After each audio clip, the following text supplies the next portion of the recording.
Hello दोस्तों, स्वागत है आपका आज की इस स्मार्ट क्लास में। दोस्तों, आज हम इस स्मार्ट क्लास में अर्थशास्त्र के पाठ 3 को पढ़ने वाले हैं, जिसका नाम है मुद्रा एवं साख। दोस्तों, ये मुद्रा एवं साख पाठ का भाग 2 है। इससे पहले हम इस पाठ का एक भाग कर चुके हैं, जिसमें हमने मुद्रा के बारे में पढ़ा था।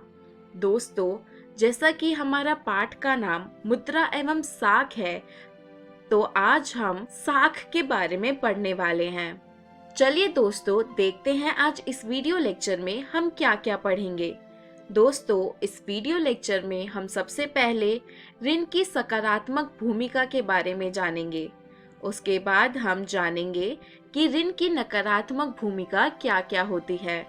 दोस्तों, उसके बाद हम चर्चा करेंगे ऋण की शर्तों पर। हम जानेंगे कि ऐसी कौन कौन सी शर्तें होती है जो ऋण प्राप्त करने के लिए पूरी करनी होती है। उसके बाद दोस्तों, हम साख के स्रोतों पर बात करेंगे।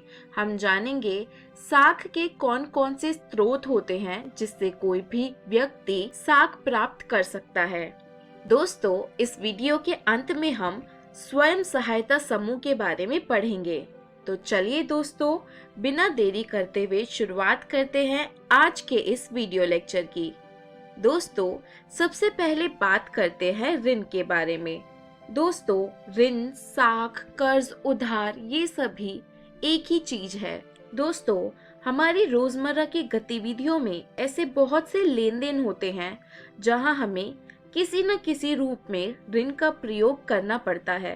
दोस्तों, ऋण या उधार से हमारा तात्पर्य एक ऐसी सहमति से होता है जहां साहूकार यानी कि जो कर्ज देने वाला व्यक्ति है या उधार दाता जिसे हम कह सकते हैं, वो कर्जदार को यानी कि ऋण प्राप्त करने वाले व्यक्ति को धन, वस्तुएं या सेवाएं मुहैया कराता है और उसके बदले में कर्जदार से भुगतान करने का एक वादा लेता है।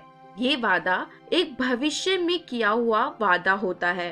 दोस्तों, इस प्रकार आप कह सकते हैं ये आपसी सहमति ही ऋण या उधार कहलाती है, जिसमें आपको पहले कोई व्यक्ति या उधारदाता वस्तुएं या सेवाएं दे देता है या फिर उनको खरीदने के लिए धन देता है और उसके बदले में आप उस धन को भविष्य में चुकाने का वादा करते हैं। चलिए दोस्तों, अब हमने ऋण की तो बात कर ली है, अब जानते हैं कि ऋण की सकारात्मक भूमिका क्या होती है। दोस्तों, बहुत से लोगों की जिंदगी में ऋण बहुत ही महत्वपूर्ण और सकारात्मक भूमिका अदा करता है, जिसमें से कि पहली है कि ऋण उत्पादन के लिए कार्यशील पूंजी की जरूरत को पूरा करता है।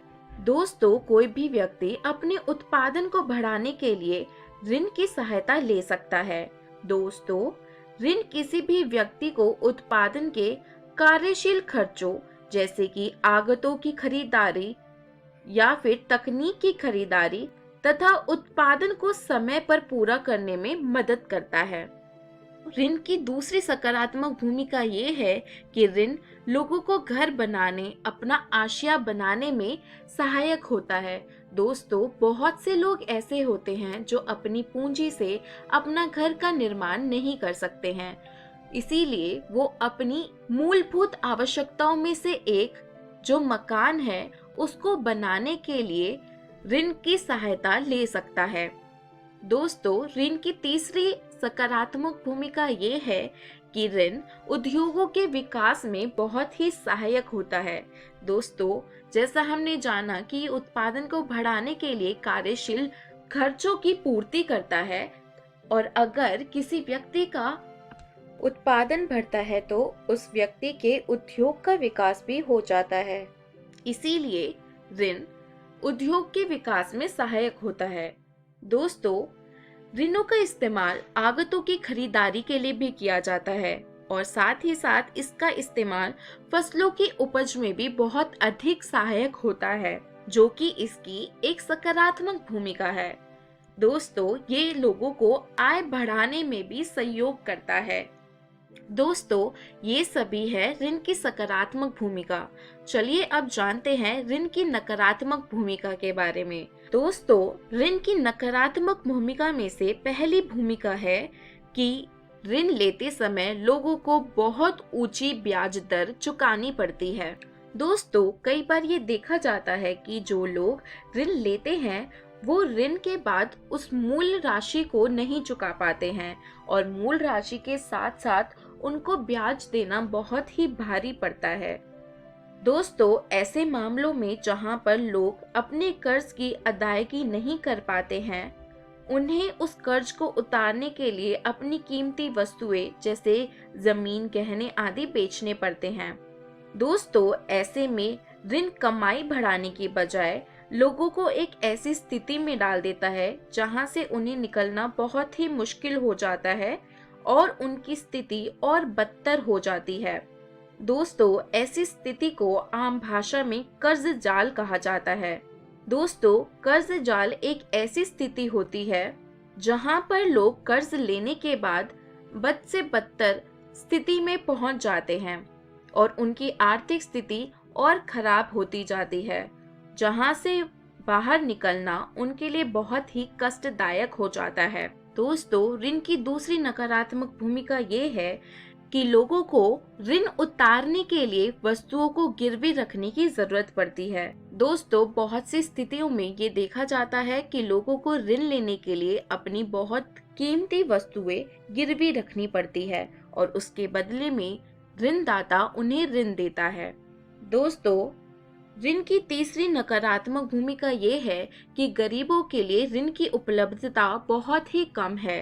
दोस्तों, ऐसा इसलिए है क्योंकि बहुत सी जगहों पर बैंक उपस्थित नहीं है और जो अनौपचारिक ऋणदाता हैं वो लोग गरीबों को ऋण उपलब्ध नहीं कराते हैं क्योंकि गरीब लोग उनकी ब्याज दर पर ऋण नहीं ले सकते हैं।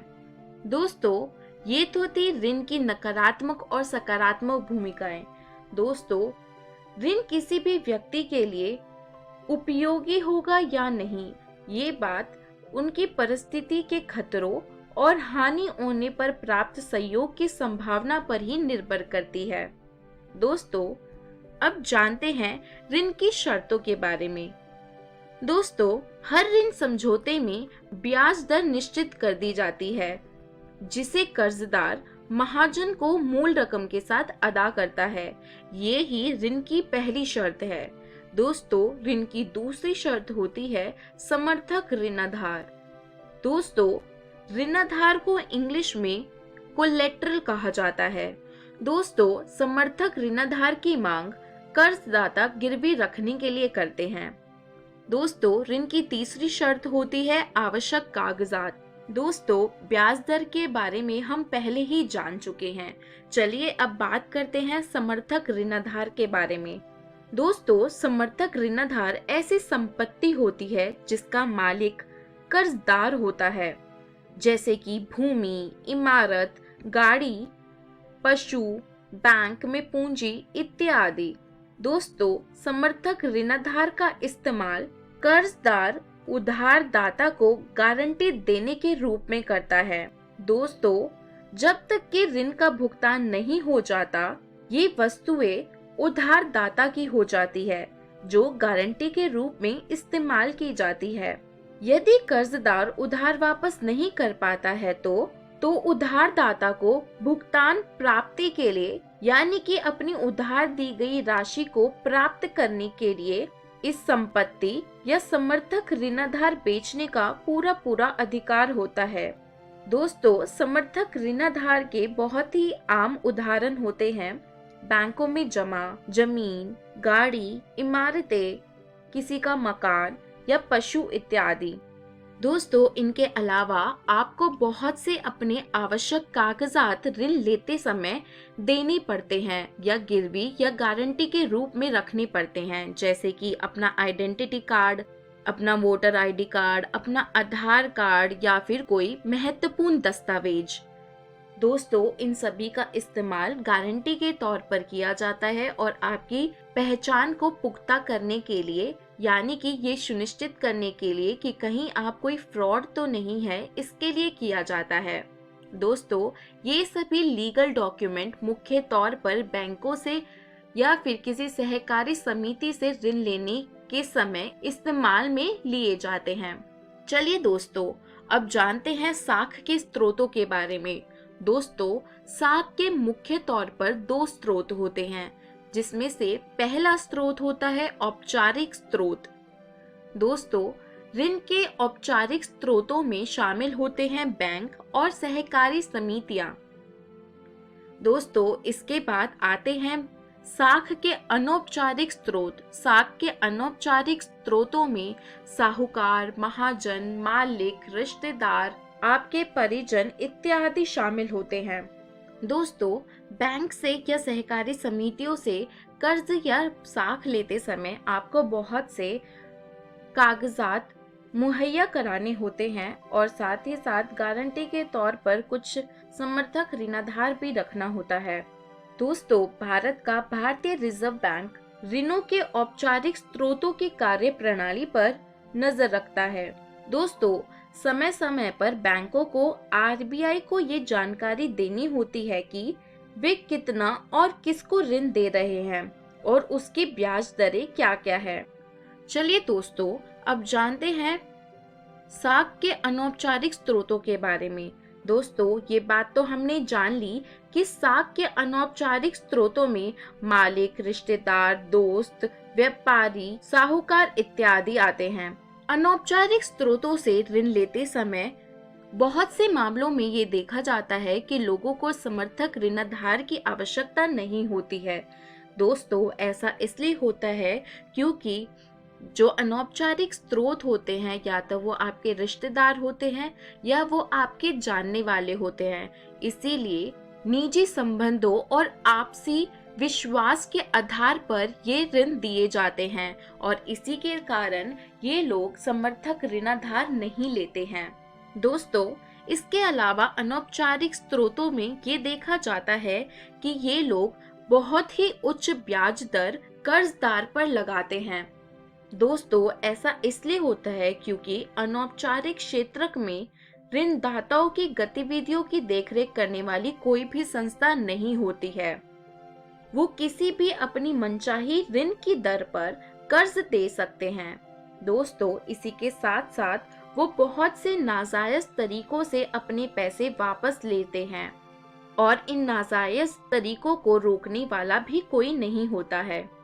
दोस्तों, ये देखा जाता है कि औपचारिक ऋणदाताओं की तुलना में अनौपचारिक क्षेत्र के ज्यादातर ऋणदाता बहुत अधिक ब्याज वसूल करते हैं। इसीलिए अनौपचारिक ऋण कर्जदाता को बहुत अधिक महंगा पड़ता है। दोस्तों, उच्च ब्याज दर होने के कारण किसी भी व्यक्ति के लिए ऋण की लागत बहुत ऊंची हो जाती है। दोस्तों, ऋण की ऊंची लागत का अर्थ ये है कि कर्जदार की आय का अधिकतर हिस्सा ऋण की अदायगी में खर्च हो जाता है। दोस्तों, अनौपचारिक स्रोतों में ऋण की ऊंची ब्याज दर होने के बावजूद भी भारत में लोग ऋण के अनौपचारिक स्रोतों पर आश्रित हैं। तो चलिए दोस्तों, जानते हैं कि भारत में अनौपचारिक स्रोतों पर निर्भरता के क्या-क्या कारण हैं। दोस्तों, भारत में अनौपचारिक ऋण के स्रोतों पर आश्रय होने का पहला कारण है कि भारत में बहुत सी जगहों पर बैंकों की अनुपस्थिति है। दोस्तों, बहुत से गांव, ग्रामीण क्षेत्र या फिर पिछड़े हुए क्षेत्र ऐसे हैं जहां पर एक भी बैंक नहीं है, जिसके कारण लोगों को बैंकों से ऋण नहीं मिल पाता है। दोस्तों, इसी के साथ साथ बैंकों से ऋण लेना बहुत ही कठिन प्रक्रिया है। दोस्तों, बैंकों में ऋण लेने के लिए किसी भी व्यक्ति को समर्थक ऋणाधार और आवश्यक कागजात की जरूरत पड़ती है, जो बहुत से गरीब लोगों के पास नहीं होते हैं। इसीलिए वो लोग बैंक से उधार या ऋण नहीं ले पाते हैं और उन्हें ऋण के अनौपचारिक स्रोतों पर आश्रित होना पड़ता है। दोस्तों, ऋण के अनौपचारिक स्रोतों पर निर्भरता का तीसरा कारण ये है कि अनौपचारिक स्रोतों से ऋण लेने के लिए समर्थक ऋणाधार की आवश्यकता लोगों को नहीं पड़ती है। और दोस्तों, चौथा कारण ये है कि लोगों को अनौपचारिक स्रोतों से ऋण लेने के लिए आवश्यक कागजातों की भी आवश्यकता नहीं पड़ती है। दोस्तों, अब हमने जान लिया है ऋण के स्रोतों के बारे में। इसके अलावा एक और स्रोत होता है जहां से लोग ऋण प्राप्त कर सकते हैं, वो है स्वयं सहायता समूह। दोस्तों, स्वयं सहायता समूह 15 से 20 सदस्यों का एक छोटा समूह होता है। दोस्तों, ये सदस्य आपस में पड़ोसी होते हैं या फिर एक गांव के होते हैं। दोस्तों, ये हाल के वर्षों में गरीब लोगों को उधार देने का एक नया तरीका है। दोस्तों, एक स्वयं सहायता समूह के सभी सदस्य यानी कि ये 15 से 20 सदस्य नियमित रूप से मिलते हैं और बचत करते हैं। दोस्तों, यहाँ पर हर एक सदस्य अपने पैसों को जमा करता है और फिर उसके बाद सभी सदस्य मिलकर अपनी जमा की हुई राशि को इकट्ठा करते हैं। दोस्तों, यहाँ पर प्रति व्यक्ति बचत 25 रुपए से 100 रुपए या उससे अधिक हो सकती है। यह बचत परिवारों की बचत करने की क्षमता पर निर्भर करती है। एक स्वयं सहायता समूह के सदस्य अपनी जरूरतों को पूरा करने के लिए छोटे छोटे कर्ज समूह से ले सकते हैं। दोस्तों, कोई भी स्वयं सहायता समूह दिए हुए कर्ज पर ब्याज लेता है, लेकिन यह ब्याज किसी भी अनौपचारिक स्रोत से लगाए हुए ब्याज से कम ही होता है। दोस्तों, इस प्रकार के कर्ज के सिस्टम को हम माइक्रो फाइनेंसिंग के नाम से जानते हैं। दोस्तों, अगर कोई भी स्वयं सहायता समूह 1 या 2 वर्षों के बाद भी नियमित रूप से बचत करता रहता है तो वो समूह बैंक से ऋण लेने के योग्य हो जाता है। और दोस्तों, ऐसे ऋणों का उपयोग समूह के सदस्यों के लिए स्वरोजगार के अवसरों का सृजन करने के लिए कर सकते हैं। दोस्तों, ये जो भी ऋण दिया जाता है वो स्वयं सहायता समूह के नाम पर ही दिया जाता है। किसी भी स्वयं सहायता समूह में बचत और ऋण गतिविधियों से संबंधित ज्यादातर महत्वपूर्ण निर्णय समूह के सदस्य स्वयं ही लेते हैं, जैसे कि समूह में दिए जाने वाले ऋण, उनका लक्ष्य, उनकी रकम, उनका ब्याज दर, वापस लौटाने की अवधि, इन सभी के बारे में जो भी निर्णय लिए जाते हैं वो उस समूह के सारे सदस्य मिलकर लेते हैं। दोस्तों, जो बैंकों से ये ऋण मिलता है उसको लौटाने की जिम्मेदारी भी पूरे समूह की ही होती है। दोस्तों, अगर कोई सदस्य ऋण वापस नहीं लौटाता है तो उस समूह के अन्य सदस्य इस मामले को बहुत ही गंभीरता से लेते हैं। दोस्तों, इस तरह स्वयं सहायता समूह कर्जदारों को ऋणाधार की कमी की समस्या से उबारने में मदद करता है। दोस्तों, आज का ये वीडियो लेक्चर यहीं पे समाप्त होता है। तो चलिए हम जानते हैं कि आज के वीडियो लेक्चर में हमने क्या क्या सीखा। दोस्तों, सबसे पहले हमने बात करी ऋण की सकारात्मक भूमिका के बारे में, जिसमें हमने जाना कि ऋण से एक व्यक्ति का क्या क्या फायदा होता है। उसके बाद हमने ऋण की नकारात्मक भूमिका के बारे में चर्चा की।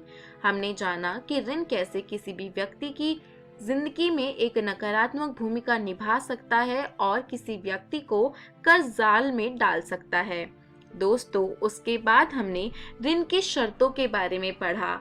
हमने जाना कि मुख्य तौर पर ऋण की 3 शर्तें होती है, जिसमें से पहली शर्त होती है ब्याज दर, दूसरी शर्त होती है समर्थक ऋणाधार और तीसरी शर्त होती है आवश्यक कागजातों की पूर्ति करना। दोस्तों, उसके बाद हमने ऋण के स्रोतों के बारे में जाना, जिसमें हमने चर्चा की ऋण के औपचारिक और अनौपचारिक स्रोतों के बारे में। दोस्तों, उसके बाद हमने जाना कि स्वयं सहायता समूह क्या होते हैं और किस प्रकार ये ऋण की दिक्कतों को उभारने का एक नया उपाय है। दोस्तों, इसी के साथ हमारा आज का ये वीडियो लेक्चर समाप्त होता है। दोस्तों, अगली वीडियो में हम इस पार्ट के प्रैक्टिस क्वेश्चंस को पढ़ेंगे।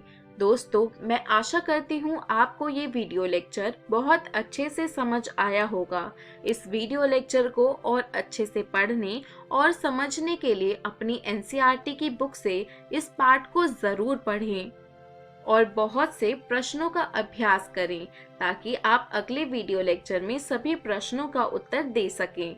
दोस्तों, आज मैं आपसे विदा लेती हूँ और मेरी आपसे मुलाकात होगी अगले वीडियो लेक्चर में। अगले वीडियो लेक्चर तक के लिए बाय बाय।